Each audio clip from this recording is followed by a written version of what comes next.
darkness, where your deepest fears come to life. This is Andera. Subscribe if you dare. स्वागत है अंधेरा में, जहां हम आपको सुनाते हैं वो कहानियां जो अंधेरे में छुपी होती हैं।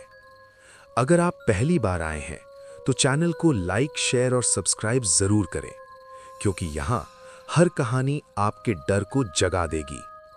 आज की कहानी उड़ीसा के रहने वाले आर्यन जी की है, जो कटक में एक स्टूडेंट हुआ करते थे।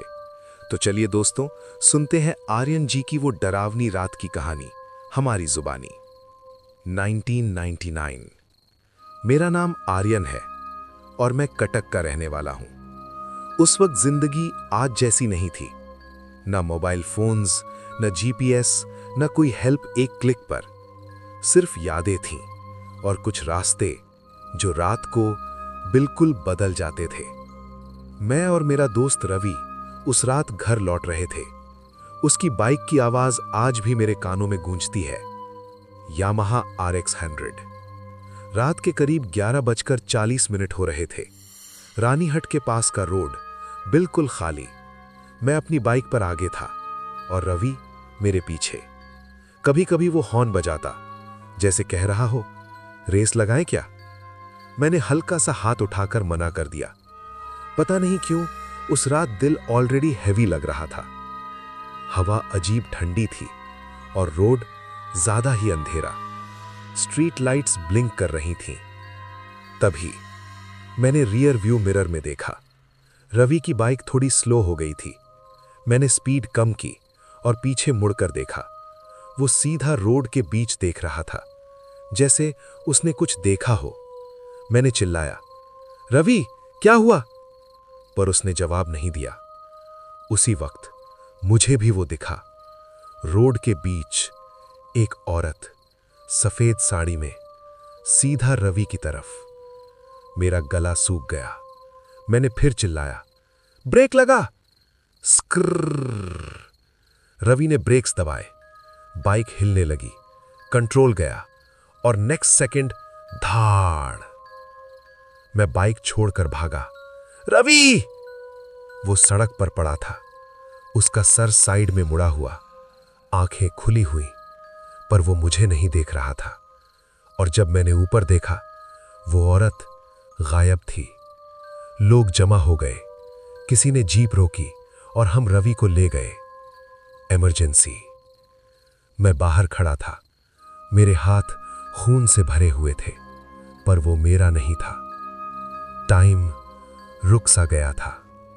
पता नहीं कितनी देर बाद एक कंपाउंडर बाहर आया। उसने सिर्फ इतना कहा, डॉक्टर बुला रहे हैं। मैं अंदर गया, पर डॉक्टर नहीं, एक और आदमी खड़ा था, वाइट कोट में। पर कुछ अजीब था। उसका कोट पुराना था, जैसे सालों से धोया न हो। उसने धीरे से पूछा, तुम रवि के साथ थे? मैंने हाँ में सर हिला दिया।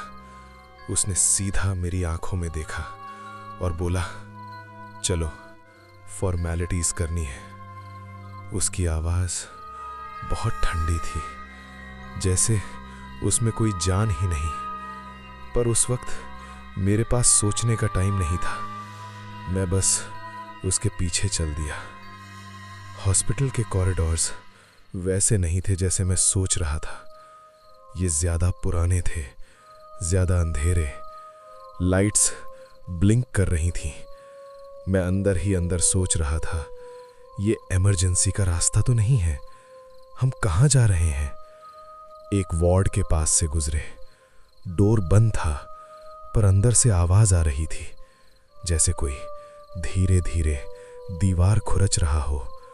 मैंने रुककर पूछा, सर ये क्या है? वो बिना मुड़े बोला, ओल्ड वार्ड है, बंद है। मुझे लग रहा था जैसे कोई मेरे पीछे चल रहा हो। हर 2 सेकंड में मन करता पीछे मुड़कर देखूं, पर पता नहीं क्यों हिम्मत नहीं हो रही थी। वॉल्स पर बोर्ड्स लगे हुए थे, ward closed, 1990, entry prohibited, fire damage. मैंने धीरे से कहा, सर ये साइड तो बंद लग रही है। इस बार वो आदमी रुक गया, स्लोली मेरी तरफ मुड़ा और बोला, तुम्हारे दोस्त के पेपर्स यहीं होते हैं। आगे एक बड़ा आयरन डोर था, उस पर लिखा था मॉर्चुअरी, मुर्दा घर। मेरा दिल इतना जोर से धड़क रहा था कि मुझे अपनी आवाज भी नहीं सुनाई दे रही थी। वो आदमी धीरे से मेरे पास आया और पहली बार उसका चेहरा लाइट में आया और मेरा सांस रुक गया, क्योंकि उसका चेहरा जिंदा इंसान जैसा नहीं था। उसने डोर को धक्का दिया, SFX, हेवी क्रीक, क्रीक, और वो अंदर चला गया। मैं बाहर खड़ा था। मेरे दिमाग में सिर्फ एक सवाल था, रवि अंदर है या पता नहीं किस फोर्स ने मेरे पैर आगे बढ़ा दिए। मैं धीरे से अंदर चला गया, थाक, और मेरे पीछे वो आयरन डोर बंद होने लगा। दरवाजा बंद हो चुका था। 1999 की वो ठंडी रात अचानक और भी ज्यादा ठंडी हो गई। आर्यन ने धीरे से पीछे मुड़कर उस भारी लोहे के दरवाजे को धक्का दिया, पर वो हिला तक नहीं। उस अनजान आदमी ने कहा था, यहां फॉर्मेलिटी होगी, पर यहां तो सिर्फ मौत की बू थी। आर्यन की सांसें तेज हो रही थीं। उसने जोर से आवाज लगाई, डॉक्टर साहब, आप कहां हैं?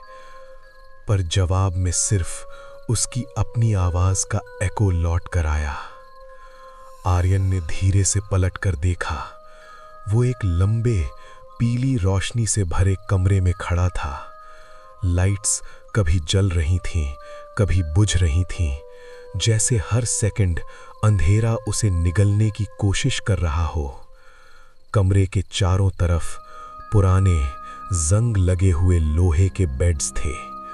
उन बेड्स पर सफेद कपड़ों से ढकी हुई लाशों की लंबी लाइन लगी हुई थी। तभी आर्यन की नजर कमरे के कोने में पड़े एक बेड पर जाकर रुक गई। उस बेड पर जो सफेद कपड़ा था, उसके नीचे से एक हाथ धीरे से बाहर लटक रहा था। आर्यन का गला सूख गया। उसने एक कदम आगे बढ़ाया, फिर एक और। उस हाथ में वही घड़ी थी, पुरानी काली स्ट्रैप वाली घड़ी जो आर्यन ने रवि को उसके जन्मदिन पर दी थी। नहीं, ये नहीं हो सकता। रवि तो ICU में है। ये कैसे हो सकता है? उसके पैरों तले जमीन हिल चुकी थी। दिमाग कह रहा था भाग जा, पर शरीर हिल नहीं रहा था। तभी पीछे से किसी औरत के रोने की आवाज आई। आर्यन ने धीरे से पीछे मुड़ने की कोशिश की। बेटा, फॉर्म पर सही जगह साइन नहीं किया तुमने। यहां मौत वाले कॉलम में अपना नाम लिखो। आर्यन का दिल उसके सीने से बाहर आने वाला था। उसने तुरंत पीछे मुड़कर देखा, पर वहां किसी की भी आवाज नहीं थी। सिर्फ दीवार पर एक लंबी टेढ़ी परछाई थी। वह परछाई धीरे धीरे आर्यन की तरफ बढ़ रही थी। आर्यन ने भागने की कोशिश की, पर उसके पैर फर्श से चिपक गए थे। उसने जोर लगाया, पर उसका जिस्म उसका साथ नहीं दे रहा था। तभी आर्यन की नजर दोबारा उस कोने वाले बेड पर गई। रवि के ऊपर पड़ा हुआ सफेद कपड़ा धीरे धीरे खुद ब खुद उठने लगा और उस कपड़े के नीचे से किसी चीज ने हिलना शुरू किया। क्या आर्यन उस मुर्दा घर से जिंदा बाहर निकल पाया? क्या वो रवि था या कोई रूहानी धोखा? जानने के लिए इंतजार कीजिए अंधेरा के अगले एपिसोड का। कमेंट में पार्ट 2 लिखें अगर आप डर को झेल सकते हैं। अगर आपको ये कहानी डराने में कामयाब रही तो अंधेरा को लाइक, शेयर और सब्सक्राइब ज़रूर करें। और याद रखना, अगर कभी रात के अंधेरे से आवाज़ आए तो जवाब मत देना।